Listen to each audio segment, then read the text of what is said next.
சர்வ வேதாந்த சித்தாந்த கோச்சரம் தம் அகோச்சரம் கோவிந்தம் பரமானந்தம் சத்குரும் பிரணதோஸ்மியகம். தெய்வ கடாட்சம் யூடியூப் சேனல் நேயர்கள் அனைவருக்கும் இனிய வணக்கம். கடைபிடிக்கிறான். அப்படி கடைபிடிச்சுக்கிட்டே வந்து 48 நாள் கழியுது. 48 நாள் முடிஞ்சதும் அடுத்த நாள் அவங்களோட இல்லத்துக்கு போகணும். அன்னைக்கு இரவை கோவில்லையே கழிக்கிறாங்க. கோவில்ல அன்னைக்கு இரவை கழிக்கும் போது பிரம்ம முகூர்த்த வேளையில ராமசுவாமி தீட்சிதரோட மனைவிக்கு ஒரு கனவு வருது. அந்த கனவுல என்ன அப்படின்னா, ஒரு சின்ன குழந்தை, 9 வயசான பெண் குழந்தை அந்த அம்மாவை தட்டி எழுப்புறது. அந்த அம்மா அந்த குழந்தைய எழுந்து பாக்குறாங்க. செக்கச்சவேல்னு இருக்கு அந்த பொண்ணு, செக்கச்சவேல்னு பாவாடை கட்டின்னு இருக்கு. அந்த குழந்தை இந்த அம்மாவை பார்த்து சிரிக்கிறது. சிரிச்சுட்டே அந்த குழந்தை என்ன பண்ணிட்டான், தன்னோட கழுத்துல ஒரு பெருசா முத்து மாலை போட்டுக்கிட்டு இருக்கு. அந்த முத்து மாலையை கழட்டி அந்த அம்மாவோட முந்தானையை எடுத்து அந்த முத்து மாலைய அந்த முந்தானையில போட்டுட்டு அந்த அம்மாவோட இடுப்புல அந்த முந்தானைய சொருகிட்டு கிடுகிடுன்னு பாலாம்பாள் சன்னதிக்குள்ள ஓடி போய் அந்த 9 வயசு குழந்தை மறைஞ்சிடுறது. அந்த அம்மா பதறி அடிச்சு எழுந்துக்கிறாங்க. சுத்தி முத்தி பாக்குறாங்க. அந்த பொன் குழந்தைய காணும். பாலாம்பாள் சன்னதியும் நட பூட்டப்பட்டிருக்கு. என்ன ஏதுன்னு தெரியாம எழுந்துக்கிறாங்க. அவருடைய மடியில ஜல் ஜல்னு ஒரு சத்தம். மடியை பிரிச்சு பார்த்தா முத்துமாலை. அந்த அம்மா அப்படியே அரண்டு போய் நிக்கிறாங்க. தன்னுடைய கணவரான ராமசுவாமி தீட்சிதரை எழுப்பி இது மாதிரி நடந்தது அப்படின்னு சொன்னதும் அவர் அப்படியே கண்ணில் ஆனந்த கண்ணீர் வடித்து பாலாம்பாளை அப்படியே விழுந்து சேவிக்கிறார். அப்படி சேவிச்சதும் அவர் சொன்னார், அம்மா, பாலாம்பாள் உனக்கு குழந்தை வரத்தை கொடுத்து விட்டாள் அப்படிங்கிறதுக்கு அறிகுறியாக தான் இந்த கனவு வந்திருக்கு. அவளே உன் மடியில ஒரு முத்து மாலையை கொடுத்துருக்கா. அதனால நமக்கு இன்னும் 10 மாசத்துல குழந்தை பிறக்கும். அம்பாளோட அருளால, அம்பாள் கொடுத்த முத்துமாலையினால பிறந்த குழந்தை அப்படிங்கிறதுனால நமக்கு ஒரு குழந்தை பிறந்தால் அந்த குழந்தைக்கு முத்துசாமி அப்படின்னு பேர் வைக்கலாம் அப்படின்னாராம். அந்த ராமசுவாமி தீட்சிதரானவர் சொன்னது போல எண்ணி 10வது மாசம் அந்த அம்மா வயத்துல ஒரு குழந்தை பிறந்து, அந்த குழந்தை ஆண் குழந்தையாக பிறந்து அவர் எப்படி பாலாம்பாள் சன்னிதானத்துல வைத்தீஸ்வரன் கோவில் தையல் நாயகி அம்பாள் சன்னிதானத்துல சொன்னாரோ அதே போலவே அந்த குழந்தைக்கு முத்துசுவாமி அப்படின்னு பேர் வைக்கிறார். அந்த குழந்தைக்கு வேதம், இதிகாசம், புராணம், ஆகமம் அத்தனையும் சொல்லி கொடுத்து வளர்த்துக்கிட்டே வர. அப்படி வளர்த்துக்கிட்டே வரும்போது ஒரு நாளைக்கு இந்த ராமசுவாமி தீட்சிதரோட வீட்டுக்கு சிதம்பர சுவாமிகள் அப்படின்னு ஒருத்தர் வர. பெரிய ஞானி. அம்பாளை பூஜை பண்ணக்கூடிய ஒரு வழிமுறைக்கு ஸ்ரீவித்யா அப்படின்னு பேர்.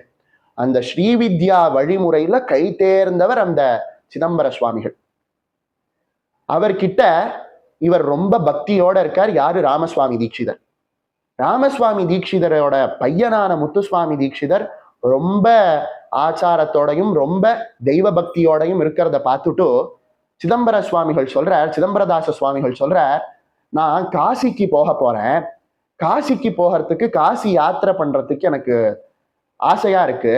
என் கூடவே சேவகம் பண்றதுக்கு உன்னுடைய பையனை அனுப்பி வைக்க முடியுமா அப்படின்னு கேட்கிறேன். எப்படி தசரதனை விஸ்வாமித்ரர் கேட்டாரோ அதை போல கேட்கிறேன்.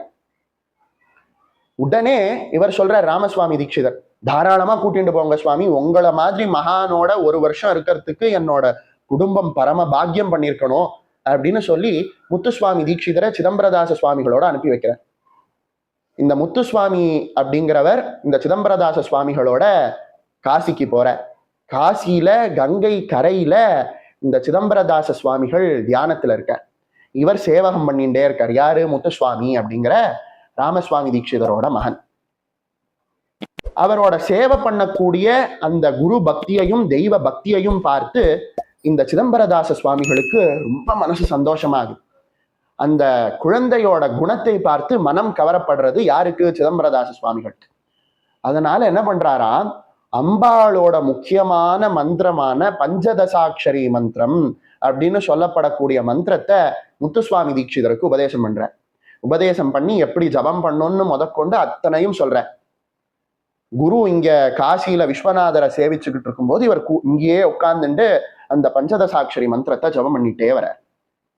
அக்ஷர லட்சம் ஜபம் பண்ற.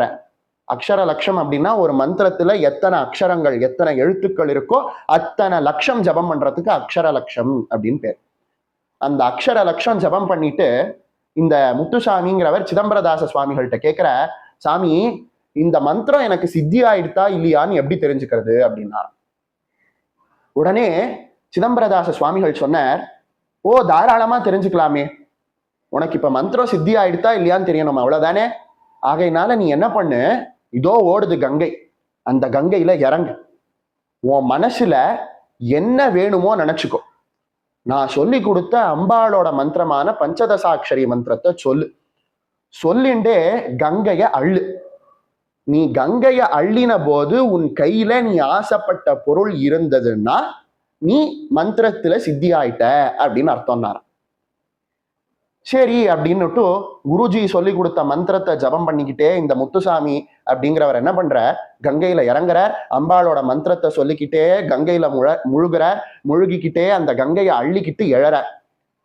அப்படி அவர் கையில என்ன எடுக்கிறாருன்னு பார்த்ததும் குருதேவரே ஸ்தம்பிச்சு போய் நின்னுட்டார். ஏன் அப்படின்னா, அம்பாளோட கையில இருக்கிற வீணைக்கு வல்லக்கி அப்படின்னு பேர். ஷாமளா தண்டகத்துல காளிதாசர் ரொம்ப அழகா சொல்லுவார், வல்லக்கி வாதனா பிரக்ரியா லோலதா லீதலா பத்ததா டங்கபூஷா விசேஷான்விதே சித்த சம்மானிதே அப்படின்வர். வல்லக்கி வாதன பிரக்ரியா லோல, மாதங்கியோட கையில அம்பாளோட கையில இருக்கிற வீணைக்கு வல்லக்கி அப்படின்னு பேர். அந்த வல்லக்கிக்கு என்ன ஒரு மகத்துவம் அப்படின்னு கேட்டானா, பூலோகத்துல இருக்கக்கூடிய நாம வாசிக்கக்கூடிய வீணையில ஒரு பக்கம் குடம் இருக்கும், அதை இந்த பக்கம் வச்சுப்பாங்க, இன்னொரு பக்கத்துல அப்படி ஒரு நீட்டமா இப்படி வந்து அப்படி வளையும். அப்படி வளையற இடத்துல ஒரு சிங்க முகம் இருக்கும். மனிதர்களான நாம வாசிக்கக்கூடிய அந்த வீணையில இருக்கக்கூடிய சிங்க முகம் பூமியை பார்த்து இருக்கும். அதாவது அப்படி வளைஞ்சு இப்படி வந்துடும். சிங்க முகம் கடைசியில இருக்கு பாத்தீங்களா, நம்ம வாசிக்கக்கூடிய வீணையில அது அப்படி வளைஞ்சு இப்படி வந்துடும். ஆனா உலகத்துக்கே தாயான அந்த தேவி வாசிக்கக்கூடிய வீணை கீழே பார்த்து இருக்குமா, இருக்காது இல்லையா, அது மேல பார்த்து திரும்பி இருக்கும். அந்த சிங்கம் இப்படி மேல பார்க்கும். அதனால அந்த வீணைக்கு வல்லக்கி அப்படின்னு பேர்.